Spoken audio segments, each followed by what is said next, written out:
حدیث پاک کا مفہوم ہے کہ نبی پاک صلی اللہ علیہ وسلم تشریف فرما تھے۔ ایک صحابی آئے اور کہنے لگے کہ یا رسول اللہ صلی اللہ علیہ وسلم،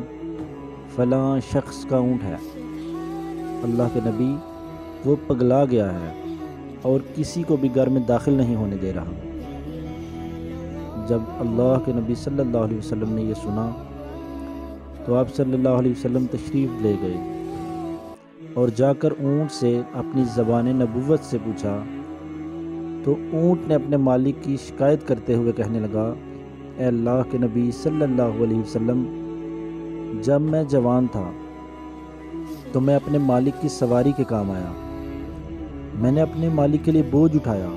اے اللہ کے نبی صلی اللہ علیہ وسلم، اب جب میں بوڑھا ہو گیا ہوں اور بوجھ اٹھانے کے قابل نہیں رہا تو میرا مالک مجھے خوراک نہیں دیتا، کھانے کو نہیں دیتا۔ تو اللہ کے نبی صلی اللہ علیہ وسلم نے اس کے مالک کو بلایا اور ایسا کرنے سے منع فرمایا اور فرمایا